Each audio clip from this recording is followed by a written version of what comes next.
Taong 1956, Biyernes Santo, alas 3:00 ng hapon. Sa isang baryo sa San Marcelino ay abala ang mga antigero sa pagpapakain ng dasal sa kanilang mga agimat na tangan. May kanya-kanya silang lugar kung saan idinadaos nila ang pagpapalakas ng kanilang kapangyarihan tulad ng mutya, medalyon, at maging ng karunungang itim. May makikita kang nagsosolo lamang at mayroon din namang grupo. Kung ang grupo ay panig sa liwanag, ito ay tinatawag na samahan. At kung sa kaliwa naman, ay tinatawag na kulto. Kasalukuyang nagtitipon ang grupo ng mga antingero sa pamumuno ni Kadamian upang ihanda ang pagpapakain ng dasal sa kanilang mga medalyon nang lapitan sila ng isang dayong grupo sa baryo. Ito ay pinamumunuan ni Diegong Kirat.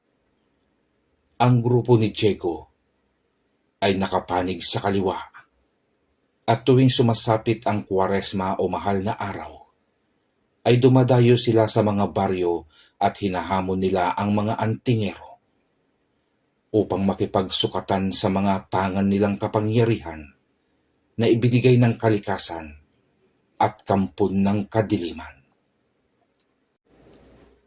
Pinagsasama-sama ng mga antingerong makakanan ang kanilang mga medalyon at iniabot sa kanilang pinuno. Ito ay si Kadamian. Matapos maibigay kay Kadamian ang pinagsama-samang medalyon, ay inilagay ni Kadamian ang mga ito sa isang telang puti na nakalatag sa lupa. Lumuhod siya at inumpisahan nitong pakainin ng dasal ang mga medalyong iyon.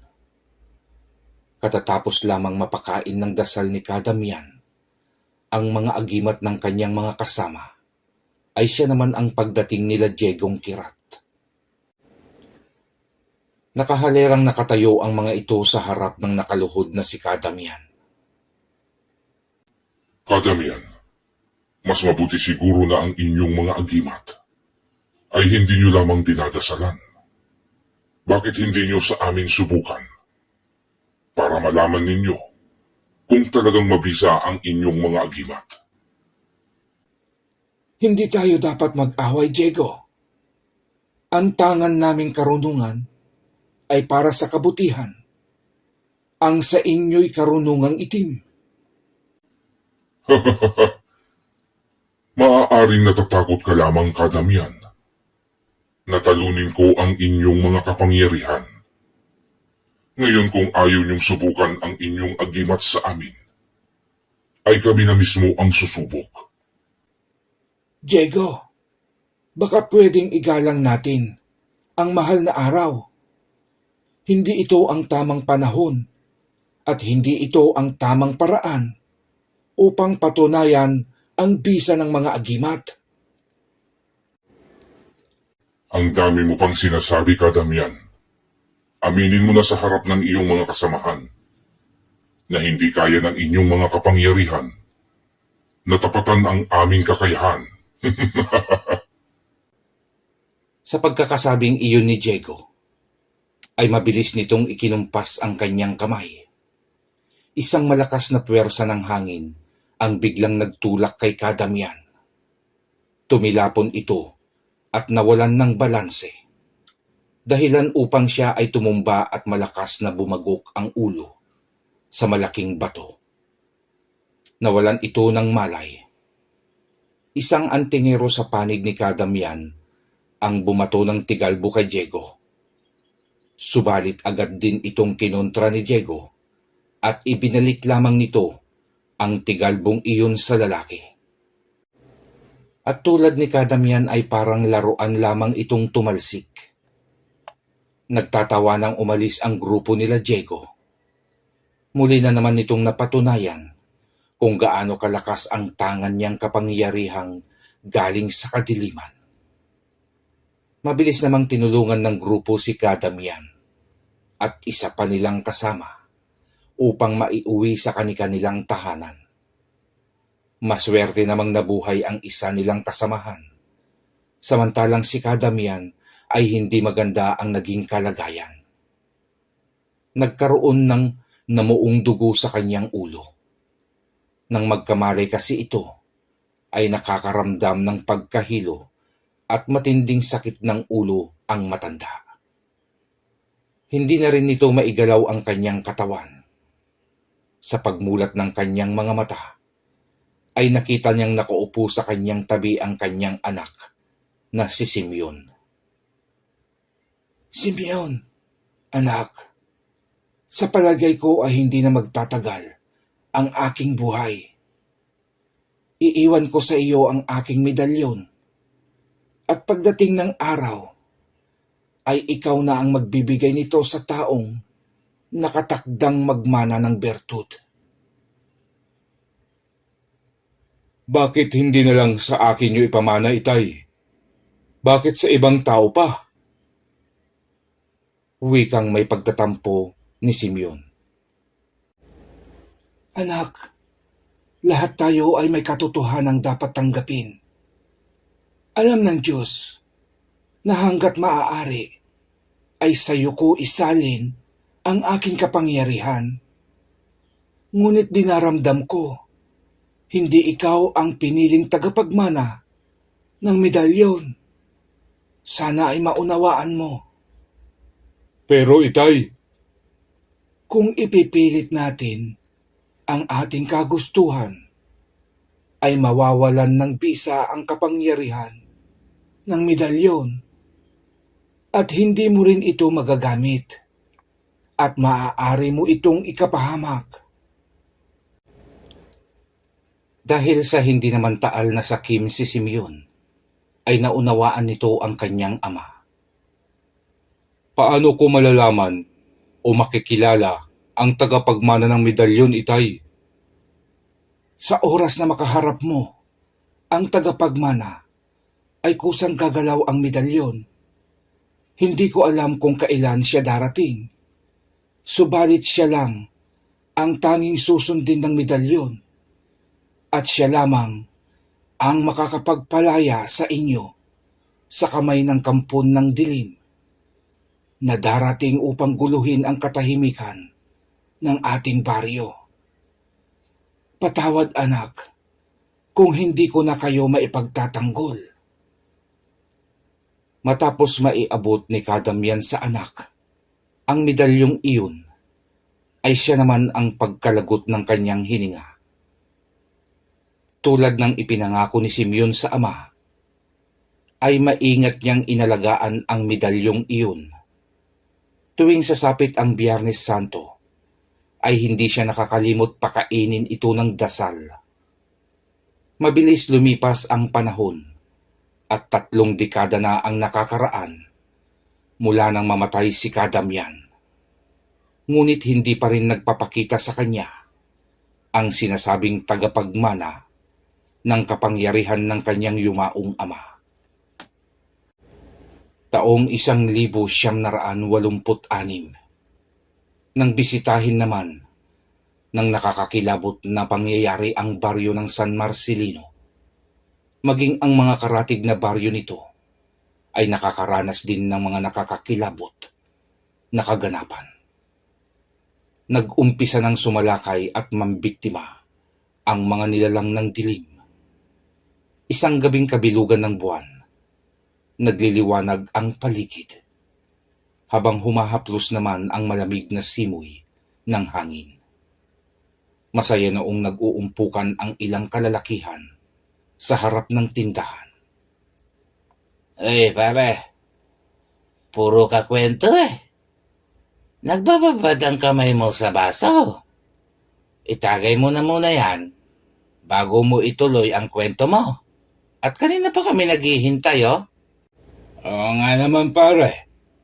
Huwag mo namang babayarin sa kamay mo ang baso. Ika nga nila di ba rin magbabad ka sa suso? Huwag lang sa baso. At sabay-sabay nagtawanan ang mga ito. Medyo malakas na noon ang kanilang mga boses dahil sa tama na rin ng alak sa kanilang sistema. Nang biglang mapahinto ang mga ito sa malalakas na halakhakang ginagawa. Nakarinig sila ng nakakakilabot na pag-alulong ng aso. Isang dipa lang ang layo sa kanilang kinaroroonang tindahan. Grabe namang aso yun kung makaalulong. Nakakakilabot. Wika ng matandang may-ari ng tindahan.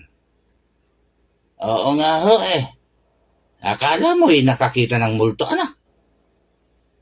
Baka naman may nakita ngang multo pare. Muli na namang umalulong ang aso. At sa pagkakataong iyon, ay sinagot na ito ng isa pang aso. Ay nakaw, bilisan nyo na nga lang tapusin yung iniinom nyo at nang makapagsara na ako ng tindahan. Hindi ko gusto ang klase ng alulungang iyon. Parang may nakikita silang kakaiba sa paligid. Si Manggorio naman. Sa tandaan nyong yan matatakutin pa rin pala kayo. At bakit naman hindi? Kung aswang ang inaalulungan ng mga asong yun, di pati ako'y nadamay mabiktima. Kung hindi pa ako magsasara, mabuti pa'y bayaran nyo na ang mga nakuha nyong alak at pulutan nang makapagsara na ako at bahala na kayo dyan. Sige na nga ho, tatang. Magkano ho ba lahat ang nakuha namin? 75 sa alak at 30 pesos sa pulutan. Kaya bale, 105 lahat. Eto ho ang bayad. Para makapagsara na ho kayo. Manggorio, at kami uuwi na rin. Matapos ngang makapagbayad ng mga ito, ay nagsiuwian na rin sila. Sinamantala naman na ni Manggorio ang pagsasara ng kanyang tindahan. Ibababa na lamang nito ang takip ng tindahan nang makarinig siya ng napakalakas na pagsigaw ng isang lalaki. Gulat na napaantanda si Manggorio nang basagin ng malakas na sigaw na iyon ang katahimikan ng gabi. Mababakas sa mukha ng matanda ang labis na takot at paghihinala. Naglalaro kasi sa kanyang isip ang isang nakakakilabot na pangyayaring maaaring kinakaharap ng nagmamay-ari ng boses na iyon. Hindi nga nagkamali si Manggorio sa kanyang iniisip. Dahil sa mga sandaling iyon, ay kasalukuyan ng hinahabol ng isang nakakatakot na nilalang ang isa sa mga kalalakihang nakikipag-inuman kanina sa kanyang tindahan. Tumutulo ang sariwang dugo sa likurang bahagi ng katawan ng lalaki dahil sa malalim na kalmot na ginawa ng isang aswang. Hinahabol ng lalaking ito ang kanyang paghinga. Hindi naman niya magawang huminto sa pagtakbo. Sa kanya kasing likuran ay nakasunod ang isang nilalang na panay ang pagtulo ng malapot na laway habang nakapako ang titig nito sa sariwang dugo ng lalaki sa likuran. Tulungan niyo ako! Parang awan niyo na! Hinahabol ako ng aswang! Sigaw nito habang natataranta at hindi na alam kung saan siya magtatago. Samantala ang aswang namang humahabol sa kanya ay animoy pusang nilalaro nito ang lalaki. Palipat-lipat itong tumatalon-talon sa mga puno na parang nanghuhuli ng isang daga sa damuhan.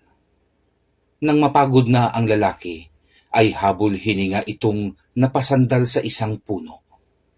Palinga-linga ito sa kanyang paligid. Hinahanap kung nasaan na nga ba ang nilalang na kanina pa humahabol sa kanya. Mabuti pa siguro lumaban na ako na sa bayan. Hindi mo na rin lang ako tinatantanan. Ay haharapin na lang kitang aswang ka. Bulong nito sa sarili. Dumampot ito ng isang mahaba at tuyong sanga ng isang kahoy bilang panangga sa nilalang. Sige, lumabas ka ngayon at sisiguruhin ko sa iyong isa sa atin ang masasawi ngayong gabi. lakas loob nitong pagsigaw. Hindi nagtagal ay nagsimulang magkaroon ng ingay sa paligid. Naglalagitikan ang mga nababaling tuyong kahoy.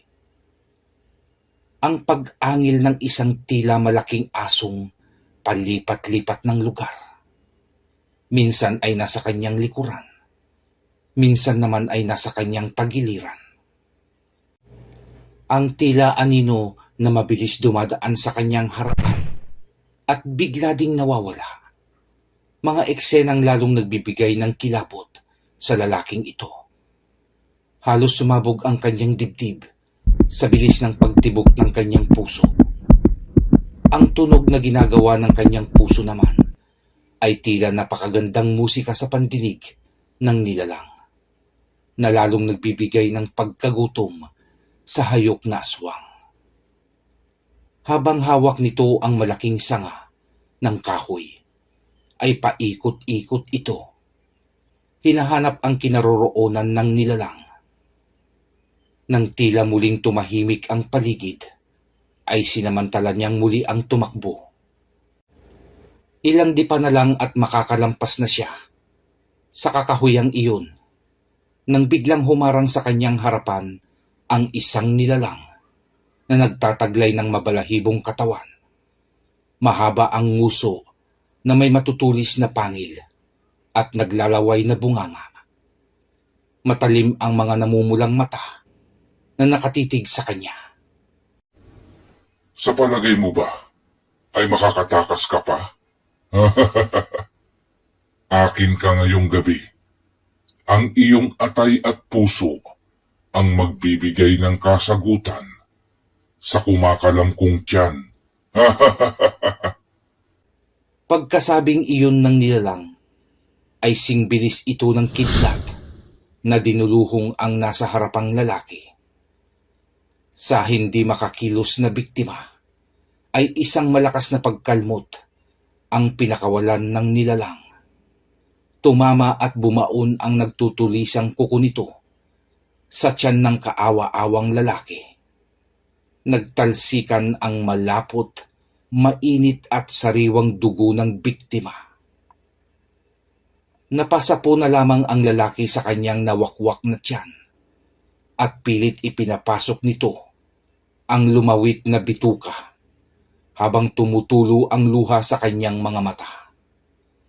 Napaluhod ito sa lupa at mabilis na ring natumba at nangisay. Tuwang-tuwa at takam namang pinapanood siya ng nilalang. Nang mawalan na ng buhay ang lalaki, ay doon na inumpisahan ng aswang na halukayin ang tiyan nito at kunin ang pinaka-espesyal at paborito nitong pagkain, ang atay at puso. Agad na nilantakan ng aswang ang mga lamang loob na iyon, at nang maubos ito ay isang malakas na pag-alulong ang pinakawalan at mabilis nang umalis sa lugar na iyon. Umalingaw-ngaw naman ang pinakawalang alulong ng nilalang, na sinagot din ng mga asong kanina ay nakakalat lang sa lansangan. Napuno ng nakakakilabot na alulungan ang baryo San Marcelino ng gabing iyon na kabilugan ng buwan.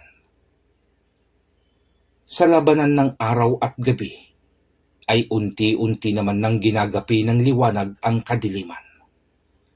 Mula sa kanluran ay makikita ang paglubog ng buwan at sa silangan naman ay ang pagsilip ng haring araw.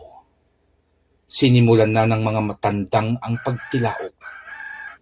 Ginigising nito ang lahat ng tao at hayop sa baryo. Hudyat na naman ng isang araw na kaloob ng Diyos upang ipagpatuloy ang pang-araw-araw na pamumuhay. Isang babae ang nooy umiiyak habang karga nito ang maliit pang anak. Nagtatanong-tanong sa mga kakilala kung may nakakita ba sa kanyang asawa. Ngunit puro hindi ang natatanggap na kasagutan sa mga taong napagtatanungan. Kaya minabuti na lamang nakausapin ang namumuno sa kanilang lugar.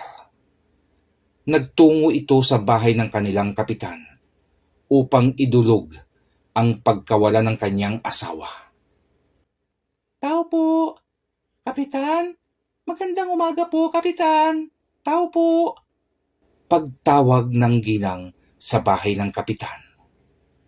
Dumungaw naman sa bintana ng bahay ang isang may edad na ring lalaki. Ito ay si Casimyon, ang pinuno ng baryo. Oh, bakit? Ano bang problema? Pagtatanong niya sa umiiyak na mag-ina. Halika, tumuloy ka sa loob ng bahay, iha. Nang makapasok sa loob ng bahay ang ginang, ay agad niyang isinalaysay ang hindi pag-uwi ng kanyang asawa. Ganun rin ang narinig nilang sigaw ng isang lalaki kagabi. Ayon pa sa ginang, ay malakas ang kanyang kutob na maaaring asawa niya ang humihingi ng tulong kagabi. Agad naman ang naging tugon na aksyon ni Casimyon sa hiling ng ginang at kinausap ni Casimyon ang ilang kalalakihan sa nayong nasasakupan upang hanapin ang nawawalang asawa ng babae. Sa kanilang paghahanap ay napadako sila sa kakahuyan. Doon ay nakakita sila ng mga bakas ng natuyong dugo sa mga katawan ng kahoy. Sinundan nila ang mga bakas na iyon hanggang matuntun nila ang mabaho at nilalangaw ng bangkay ng isang kanayon.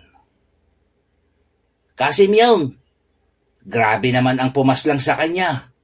Bakit kailangan pang babuyin ng ganito ang kanyang katawan? Hindi kaya kagagawan ito ng mabangis na hayop dito sa kakahuyan? Bumalik na sila. Muli na naman silang naghahasik ng kilabot sa ating baryo. Sino hong sila? Sino hong bumalik, Kapitan? Ang grupo nila Diegong Kirat, ang mahigpit na kalaban ng aking ama noong panahong malakas at nabubuhay pa siya. Minsan nang naghahasik ng lagim sa ating kanayunan si Diegong Kirat. Dapat palang makapaghanda tayo upang sagupain ang grupong ito ni Diego Casimyon. Hindi natin kakayanin ang lakas na taglay ng kapangyarihan ni Diego. Lalo't matanda na rin ako. At wala na ang iba kong kasamahang antingero dito sa baryo. Paano po yan, Casimyon? Paano pala natin masusugpo si Diegong Kirat? Mauubos tayo dito sa baryo pag nagkataon. Ay, sana nga dumating na nga ang sinasabi ng aking ama na tagapagmana ng medalyon upang sugpuin ang grupo ni Diego. Bulong nito sa sarili. May sinasabi po ba kayo, Kapitan? Wala. Mabuti pa'y buhatin niyo na ang bangkay at ihatid na natin sa kaniyang pamilya. Nanguha ng kahoy sa paligid ang kalalakihan at ginawa nila iyong parang higaan at doon inilagay nila ang bangkay at binuhat ng patungo sa naghihintay na asawa ng biktima. Nang maihatid na nila ang biktima, ay bumulahaw na ng sigaw at umatungal na sa pag-iyak ang asawa ng kaawa-awang biktima nang makita ang kalunos-lunos na sinapit ng kanyang asawa. Hindi lamang iyon ang huling kaganapang pagpaslang sa baryo San Marcelino. Bawat gabi kasi ay may pinapaslang ang mga nilalang ng dilim, dahilan upang balutin ng takot ang mga tao sa baryo. Isang araw ay nakatanggap ng balita si Casimyon sa isa nilang kanayon. Casimyon! Casimyon! Pagtawag ni Berting. Berting, ikaw pala. Bakit tila natataranta ka? Ha? Wika ni Casimyon habang hinihimas nito ang alagang tandang na manok. Mangyari po kasi ka Simeon ay nanggaling ako sa kabilang baryo at ako'y nakasagap ng balita. Ano namang balita yan? Ayon kay Berting, ay kumakalat ang isang usap-usapan sa kabilang baryo patungkol sa isang dayong lalaki. Simula daw kasi dumating ang binatang tindero ng balot, ay nagsimula naman silang makakita ng mga hindi kinakikilalang tao sa kanilang lugar. Nakabigti raw ang mga iyon at may nakatarak na tinulisang kahoy sa mga dibdib nito. At mula nang dumating daw ang binatang iyon, ay nabawasan na daw ang pamiminsala ng mga aswang sa kanilang baryo. Hindi po kaya isang manunugis ng aswang ang magbabalot na iyon, ha, Simeon? Hindi natin masasabi, ihaw. Maaaring nagkataon lamang ang kanyang pagdating o siya nga mismo ang pumatay sa mga aswang. Nagsisimula na namang lumatag ang dilim sa kapaligiran. Unti-unti nang nagtatago ang araw sa kanluran, samantalang ang buwan ay unti-unti na rin ang pagsilip sa kalangitan. Natataranta na naman ang mga tao sa baryo San Marcelino. Nag-uunahan ang mga ito sa pagsasara ng mga bintana at pintuan ng kanilang mga kabahayan. Habang kinakain ng dilim ang paligid, ay nag-uumpisa na rin ang paghuni ng mga kuliglig na sinasabayan naman ng mga palakang nagsasagutan sa ginagawa nilang pag-awit. Ang malamig na simoy ng hangin ay nakakadagdag sa pagtayo ng balahibo sa katawan ng mga taga-nayon. Habang tahimik na pinapakiramdaman ang madilim na kapaligiran, ang mga kalalakihan ay humihigpit ang paghawak sa nakahandang itak tuwing nagsisimula ng umalulong ang mga aso sa lansangan. Isa na namang pagsigaw ang umalingaw-ngaw sa kalaliman ng gabi. Nagkakagulo noon sa isang bahay. Naririnig nila ang sigawan ng mga nakatira doon. Ngunit walang naglalakas ng loob upang lumabas at tumulong sa pamilyang kasalukuyang humihingi ng tulong at ginugulo ng aswang. Ang lahat ay mga nakapikit habang nakaharap sa kani-kanilang mga altar at taus-pusong nananalangin sa Diyos na sila ay tulungan at patnubayan. Ilang sandali lang ang mabilis na dumaan ay tumahimik na ang kapaligiran. Wala ka nang maririnig na boses sa bahay na iyon na kanina lamang ay napupuno ng daing at pagtangis. Tumigil na rin ang mga aso sa lansangan sa ginagawang sagutan ng kahul at alulungan.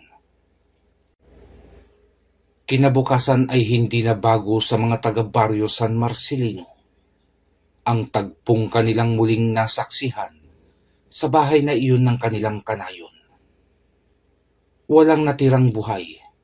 Lahat ay simot ang mga lamang loob ng bawat membro ng pamilya. Isang takip silim ay tahimik na nakaupo si Simeon sa kanilang balkonahe. Malalim ang iniisip ng matanda habang hinihipat nito ang nakasalpak na sigarilyo sa kanyang nangingitim na labi. Oh, Simeon, hindi ka ba papasok sa loob? Dumidilim na naman ang paligid. Nakasara na ang ibang kabahayan. Hindi nito sinagot ang asawang si Aling Cora. Nakatitig lamang ito sa kawalan. Oy, Simeon, ano ba tila napakalalim ng iyong iniisip? Iniisip ko kasi yung napapabalitang binata sa karatig na baryo. Sino kaya siya? Isa kaya siyang manunugis ng aswang? At kung siya nga ay isang manunugis, hindi kaya siya ang hinihintay kong magmamana ng medalyon na iniingatan ko, ha, Cora? hindi ko alam si Miaon. Pero sana ay siya na nga upang maibigay mo na ang medalyon na naghihintay sa kanya. At nang mapuksa na niya ang kawalang-hiyaan ni Diegong Kirat. Kinabukasan ay maagang nagtungo si Casimyon sa bahay ni Berting. Nagpasama ito sa karatig na baryo upang personal na makilala ang sinasabing tindero ng balut. Ngunit sa kanilang pagtatanong-tanong ay isang araw na ang nakakalipas mula nang umalis ang binata sa kanilang baryo. Nanlumo naman si Casimyon sa natanggap na balita. Tila nawalan na siya ng pag-asa na makikilala at maibibigay pa ang medalyong ibinilin ng ama sa taong magiging tagapagmana ng bertud. Bakit ho ba gustong-gusto niyong makilala ang binatang iyon, ha, Casimyon? Ano ho ba ang kaugnayan niya sa nakakakilabot na pangyayari dito sa ating lalawigan at baryo? Saka ko na ipapaliwanag sa iyo, Berting. Sa ngayon ay umuwi na muna tayo upang hindi na tayo abutan ng dilim sa daan. Muli na namang gumapang ang dilim sa kapaligiran. Tahimik na ang baryo ng San Marcelino. Ang lahat ay nasa loob na ng kanilang bahay. Walang anu-ano'y nakarinig ang mga tao ng isang mahinang sigaw na nagmumula sa bukana ng kanilang baryo. Habang lumalapit ang nagmamay-ari ng boses, ay lumalakas at lumilinaw naman ang pagsigaw nito. Balut! Balut kayo dyan! Balut! Napabalingkwas ng bangon si Casimyon nang marinig nito ang isinisigaw ng lalaking nagtitinda. Ay, asyong galang ganising. Ano ka ba naman, Simeon? Nakakagulat ka. Bakit ba bigla kang bumangon? Narinig mo yon, Kura? Ang alin ba? Yung magbabalot? Oo, yun nga. Oh, bakit? Ano yung magbabalot ha? Bibili ka ba? Hindi na sumagot si Casimyon sa mali-maling asawa at agad niyang kinuha ang medalyong nakabalot sa puting tela. Mabilis itong lumabas ng bahay at inabangan na makatapat doon ang nagtitinda. Magandang gabi ho, Tatang. Bibili ho ba kayo ng balot? Tanong ng binata nang makatapat ito sa naghihintay na matanda. Oo, iho. Pagbilhan mo ako ng 2 piraso. Yung maliit lang ang sisiw, ha?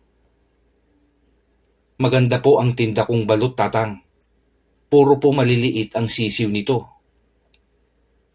Lumapit ang binata kay Casimyon at kumuha ng balot sa kanyang basket. Habang kaharap ni Casimyon ang magbabalot, ay naramdaman nito ang panginginig ng medalyon sa kanyang bulsa. Kumabog ang dibdib ng matanda. Agad niyang inilabas ang medalyon at nakita niyang mas lumakas pa ang panginginig nito na halos parang gusto nang tumalon patungo sa tindero. Ito po ang balot, Tatang. 20 pesos po ang dalawa. Maaari ba kitang tanungin, iho? Sige po, pwede naman po. Tungkol po ba saan? Hindi na ako magpapaligoy-ligoy pa, iho. Ikaw ba ang napapabalitang manunugis ng aswang sa mga karatig na baryo? Bahagyang nabigla ang binata sa tanong na iyon ni Casimyon. Hindi po. Isa lang akong tindero ng balot. Iho, tumanda na ako dito sa lalawigang ito. Lalo na dito sa aming baryo. At ni minsan ay walang nagagawing nagtitinda ng balot dito. Ngayon lamang, kung kailan nagkaroon ng kababalaghan sa aming nayaw at mga kalapit baryo. Sa totoo po, Tatang, Halika muna sa loob, iho. At doon tayo sandaling mag-usap. Maaari ba? opo, sige po. Matapos makapasok sa loob ng bahay ang dalawa, Maupo ka, iho.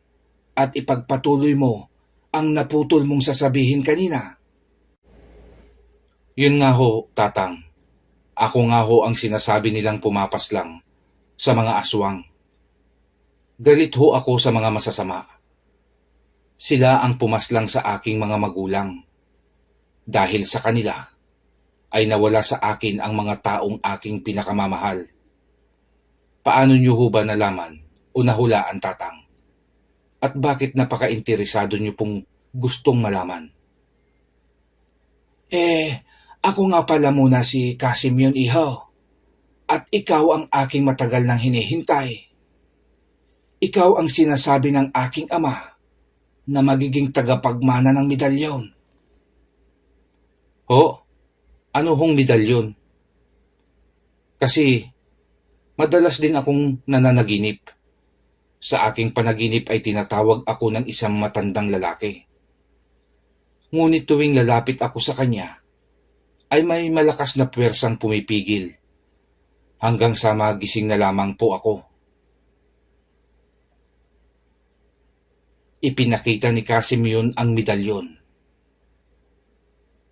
Eto nga, ganito nga ang medalyong suot ng matanda sa aking panaginip. Salamat naman at natagpuan na rin kita. Tama ang aking ama. Kusang pagtatagpuin ng panahon ang medalyon at tagapagmana nito. Ngayong nandito ka na, ay ibibigay ko na sa iyo ang medalyong iyan, iho. Malaki ang maitutulong niyan sa iyo upang masugpo ang grupo nila Jegong Kirat. Paano nyo nakilala si Jegong Kirat, Kasim yun? Mahabang kwento, iho. Basta't ang masasabi ko lang kay Jegong Kirat ay siya ang dahilan ng mga kaguluhan sa mga baryo. At siya rin ang pinakamasamang aswang na naghahasik ng lagim sa tahimik na buhay ng mga tao. Siya din ang aking matagal nang hinahanap, Kasim yun. Isang matandang taga sa amin ang nagsabi sa akin na siya ang pumatay sa aking mga magulang. Marami pong salamat sa medalyong ito at sisiguruhin ko sa inyo na pupuksain ko ang kasamaan ni Diego at sinisiguro ko din ang kanyang kamatayan. Siya, isuot mo na ang iyong kapangyarihan at huwag mong kakalimutang pakainin yan ng dasal tuwing mahal na araw. At bago ka umalis, iho, ay maaari ko bang malaman ang iyong pangalan? Ay, oo nga ho pala. Pasensya na po kayo at nakalimutan kong magpakilala. Ako nga po pala si Nardo. Masaya akong makilala ka, Nardo. At masaya akong sa wakas ay nasa iyo na ang medalyon. Natapos na ang aking misyon. Masaya din akong nakilala kayo, Kasimyon. At muli po ay maraming salamat sa ibinigay niyong agimat. Ngayon ay hindi na ako mahihirapang harapin ang pinuno ng mga aswang. Humanda sa akin si Diego.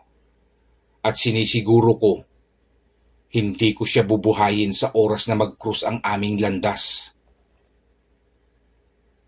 Ano kaya't habang tinutugis mo si Diego, ay dumito ka na muna sa amin, iho.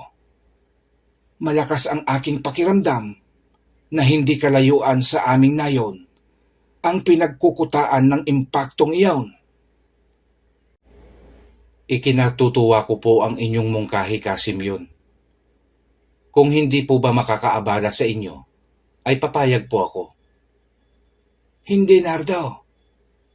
Isang karangalan para sa amin mag-asawa ang magpatuloy sa iyo dito, iho. Mula ng gabing iyon ay doon na pansamantalang nanirahan si Nardo. Tumutulong ang binata sa mga gawaing bahay na labis namang ikinatutuwa ni Aling Cora. At sa gabi ay nagtitinda ito ng balot. Kasabay nun ay ang pagmamanman at paglaban nito sa mga aswang na sumasalakay sa nayon. Ilang araw at gabi ang lumipas ay naging usap-usapan na sa mga tao ang natatagpo ang mga patay na aswang. Tulad sa mga karatig na baryo, tuwing umaga ay nakakakita sila ng mga hindi kilalang mukha. Nakabigti ito sa mga puno at nakatarak ang tinulisang kahoy sa dibdib ng mga ito. Magandang umaga ho, Kasimyaw. Siya na ho ba ang inyong hinahanap? Siya na nga ba ang magbabalot na manunugis ng aswang na kumalat din sa ibang nayaw? Oo, Berteng, siya na nga. Malapit nang tumahimik at bumalik ang katahimikan dito sa ating lugar. Nakangiting wika ni Casimyon. Dahil sa hindi na makakilos ang mga aswang, ay nagsumbong na ang mga ito sa pinuno nilang si Jegong Kirat. Mahal na pinuno, narito na naman ang magbabalot na amin nang sinasabi sa inyong pumapaslang sa ating angkan. Talagang inuubos ng lalaking iyon ang aking pasensya. Sige, pagbibigyan ko siya. Panahon na upang mabura sa ating landas ang pangahas na lalaki. Kailan natin ipapatikim sa kanya ang bagis ng inyong kapangyarihan? Pinuno, kailan nyo kikitilan ng buhay ang pakialamerong iyon? Hindi na natin dapat patagalin pa. Mamayang gabi ay sasalakay tayo sa baryo. Maghasik kayo ng lagim sa baryo upang lumabas ang sinasabi niyong magbabalot. At ako na ang bahalang humarap sa kanya. Ipapalasap ko sa kanya ang aking bangis. Kung umabot po kayo sa bahaging ito ng ating kwento mga kakilabot, ay huwag po sanang kalimutang mag-like at subscribe. Malaki po kasing tulong ito sa akin upang makapaghatid pa po ng mga kwento sa inyo. Huwag din po sanang kalimutang pindutin ang notification bell upang maging updated kayo sa mga bagong kwentong para po sa inyo. Maganda po kung tutulungan nyo ang ating channel sa pamamagitan po ng pag-share. Marami pong salamat mga kakilabot. Nang muling sumabog ang dilim sa kalangitan, ay nagsimula na ring magsilusuban ang mga aswang sa baryo. Ngunit labis ang kanilang pagtataka. Dahil animoy may nakawalang kidlat na unti-unting umuubos sa kanila. Sa bilis kasi ni Nardo, ay isa-isa niyang pinapabagsak ang mga aswang at nangingisay na lamang ang mga ito. Ang mga nalalabi pang aswang ay nagpasya ng umatras dahil hindi kayang sabayan ng kanilang paningin ang labis na bilis na pagkilos na ginagawa ni Nardo. At ang gamit nitong punyal na mabilis kumikitil sa buhay ng katulad nilang nilalang. Hinabol naman ni Nardo ang mga nagsitakasang aswang. Sinundan niya ang mga ito hanggang sa marating niya ang pinagkukutaan ng mga nilalang. Sa wakas ay makakaharap na rin kita, Diego. Sisingilin kita sa lahat ng buhay na iyong inutang sa mga taong naulila dahil sa iyong kasamaan, kasama ang aking mga magulang sa gagawin kong paghihiganti. Ngayong gabi ay wawakasan ko ang labis mong kasamaan. Hayop kang aswang ka. Bulong ng binata sa sarili. Nakita niyang pumasok ang mga nilalang sa isang kuwebang nagtatago sa likod ng isang talon. Pinasok din ni Nardo ang kuwebang iyon. Sa bunganga ng kuwebang ito ay sobrang napakadilim. Halos wala siyang maaninag. Nang biglang kumilos ang kanyang medalyon, hinawakan iyon ni Nardo at himalang nagliwanag ang kanyang paningin. Parang mata ng pusa ang kanyang mga mata. Nakikita niya ang paligid kahit madilim. Nagpatuloy sa paglalakad si Nardo. Kasalukuyang iginagala niya ang kanyang paningin nang bigla siyang talunin ng isang makamandag na ahas. Isang ulupong ang nagmula sa isang butas. Gamit ang matalas na pakiramdam ay mabilis niya iyong naiwasan. Muling sumugod sa kanya ang ahas na sa pagkakataong ito ay nagbago na ang kaanyuhan. Ang pang-itaas na katawan nito ay sa tao, samantalang ang kalahating katawan naman ay sa ahas. Sumugod iyon kay Nardo. Gumapang iyon paikot sa binata habang panay ang pag-atake nito. Kinuha ni Nardo ang nakasukbit na punyal sa kanyang balakang at sa muling pag-atake ng taong ahas ay mabilis niyang dinakma ang leeg niyon. Gumanti ng pagsakal kay Nardo ang taong ahas. Nagtatagisan sila ng lakas, ngunit sa tangan na kapangyarihan ni Nardo ay hindi siya nagpadaig at gamit ang isa niyang kamay ay isinaksak niya ang punyal sa dibdib ng taong ahas.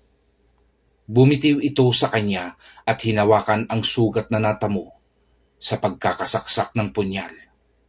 Ngunit hindi na rin nito kinaya ang malalim na sugat sa dibdib na umabot sa kanyang puso.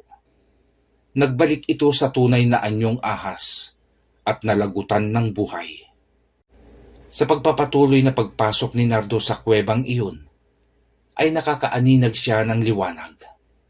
Isang malaking butas ang naroon sa itaas ng kuweba, kung saan ay nakakapasok ang liwanag ng buwan. Malawak ang pinakaloob ng kuweba, ngunit wala ni isang aswang ang naroon. May pagtataka sa kanyang isip. Diegong Kirat, narito ako. Alam kong narito lamang kayo. Lumabas ka at harapin mo ko. Hindi mo matatakasan ang aking paghihiganti, Diegong Kirat. Mula sa kung saan ay lumabas naman ang dalawang halimaw na malalaki ang pangangatawan. Nagtataglay ang mga ito ng ulo ng baboy ramo, samantalang ang katawan ay sa tao. Sabay na sumalakay ang mga ito sa binata. Tinamaan naman ng malakas na suntok sa mukha si Nardo. Napasandal siya sa isang bato dahil bahagya siyang nahilo. Sa muling paggalaw ng medalyong iyon, ay nakakaramdam siya ng kakaibang lakas sa kanyang mga kamay. Nang muli na naman siyang susuntukin ng taong baboy ramo, ay sinalag niya ang mga suntok nito. Ramdam ni Nardo ang kakaibang lakas na bumabalot sa kanyang mga kamay. Sa muli niyang pagsalag sa suntok ng kalaban, ay nagpakawala din siya ng malakas na suntok. Dumapo ang mga kamao ni Nardo sa ulo ng aswang. Animoy isang pakwan na nasagasaan iyon dahil sumabog ang ulo nito. Ang isa namang taong baboy ramo ay binira niya ng magkakasunod na suntok sa dibdib. Dinig ang naglagutukang mga nabasag na buto sa tadyang nito. Bumulwak ang kulay berdeng dugo sa bunganga ng aswang at bumagsak sa lupang wala ng buhay. Muli na namang nagpatuloy sa paglalakad si Nardo nang makakita siya ng dalawang butas. Dalawang lagusan na hindi niya tiyak kung saan siya dadalhin ng mga iyon. Una niyang pinasok ang nasa kanang butas sa loob ng kuweba. Habang naglalakad siya, ay nakita niya ang isang dalagang babae na nakatali ang mga kamay at paa. Humihingi iyon ng tulong sa kanya. Nardo, parang awa mo na. Tulungan mo ako dito. Matagal na akong nagdurusa sa pagpapahirap sa akin ni Diego. Maawa ka, Nardo, tulungan mo ako. Lalapitan na sana ito ni Nardo nang tila pigilan siya ng medalyon. Bigla kasing bumigat ang kanyang mga paa at hindi niya maihakbang ito. Isang bulong ang kanyang narinig na nagsasabi sa kanyang isang patibong lamang ang babaeng iyon. Nang mawala ang boses na bumubulong sa kanya, ay muli na niyang naihakbang ang kanyang mga paa. Paano mo nalaman ang aking pangalan? Samantalang hindi naman tayo magkakilala. Isa kang huwad. Isa kang kampon ng dilim. Magaling ka, binata.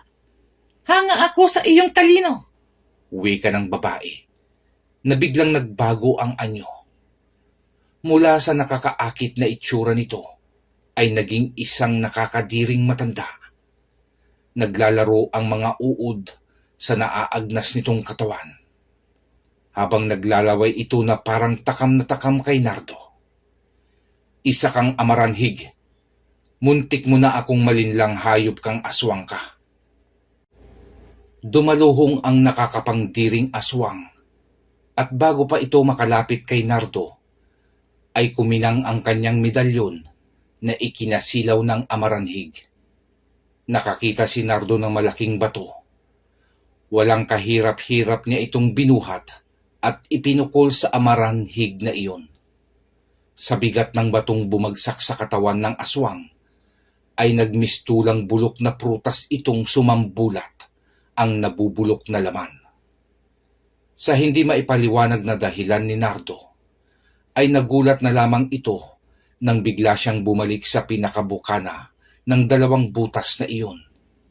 Sa pagkakataong ito naman ay kanyang pinasok ang kaliwang butas.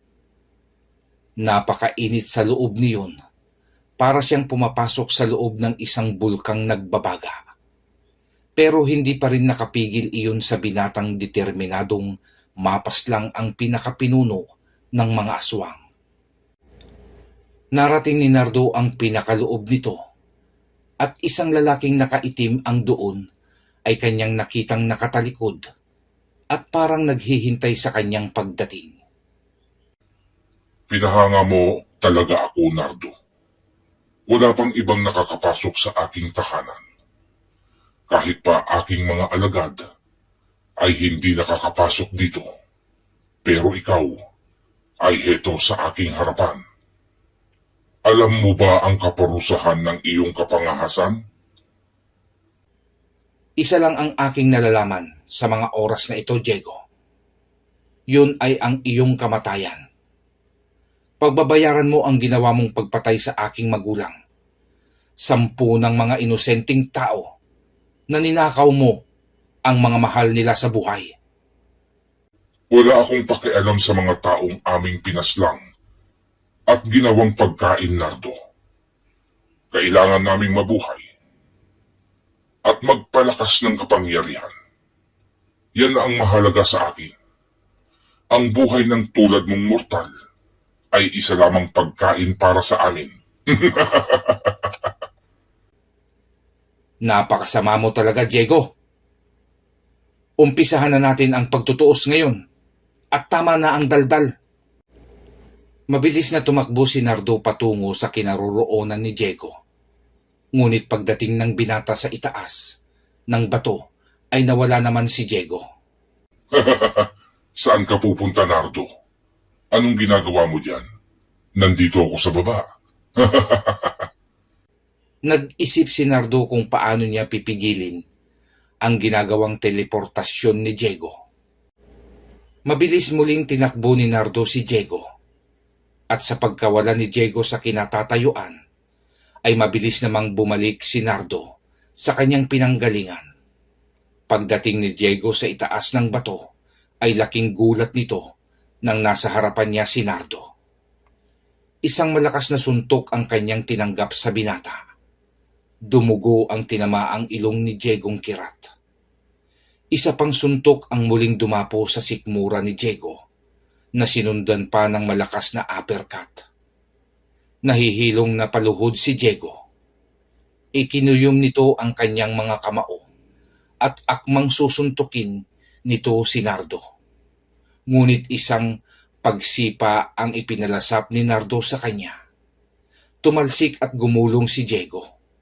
Bumagsak siya sa ibabang bahagi ng bato. Nang akma na sanang susugod si Nardo, ay umihip ito at lumabas sa kanyang bibig ang napakalakas na puwersa ng hangin. Tila isang ipo-ipo iyon na hindi halos mapigilan ni Nardo. Kumapit siya sa isang malaking bato. Sumunod naman ay nagpakawala ng apoy si Diego. Lumalabas mula sa kanyang daliri ang maliliit na bolang apoy na sumasabog ito sa bawat tamaan. Mabuti na lamang at naiiwasan iyon ni Nardo. Hinaplos ni Nardo ang kanyang medalyon at umusal ng isang dasal. Nadoble ang kanyang bilis. Animoy sing bilis ng kidlat na gumagapang sa kalangitan. Isang iglap ay nasa likuran na siya ni Diego. Mabilis na ikinawit ni Nardo ang kanyang braso sa liig ni Diego at mabilis din niyang inilabas ang punyal sa kanyang baywang. Ngayon, Diegong Kirat, ay magdasal ka na sa amo mong demonyo dahil babawiin ko na ang iyong buhay bilang kabayaran sa mga inutang mo.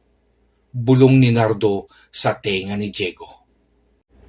Sa nanlalaking mata ni Diego, ay ramdam nito ang sunod-sunod na pagbaon ng tansong punyal sa kanyang katawan. Tumatagos ang matulis na dulo ng tansong punyal sa maselang lamang loob ng pinunong aswang. At ang pinakapinaling saksak na iginawad ni Nardo kay Diego ay nang ibaon nito ang tansong punyal sa dibdib ng aswang. Ramdam ni Diego ang tusok niyon sa kanyang pumipintig na pusong itim. Habang bumabagal ang pagpintig ng puso ni Diego, ay siya namang unti-unting pagdidilim ng kanyang paningin, hanggang sa magdilim na ang buong paligid at huminto na ang pagpintig ng kanyang puso. Sa paghugot ni Nardo ng punyal sa dibdib ni Diego, ay bumagsak na ito sa lupa na wala ng buhay. Itay, inay, saan man ho kayo naroroon, ay nais kong ipaalam sa inyo na naipaghiganti ko na ang inyong kamatayan sa kamay ni Diegong Kirat.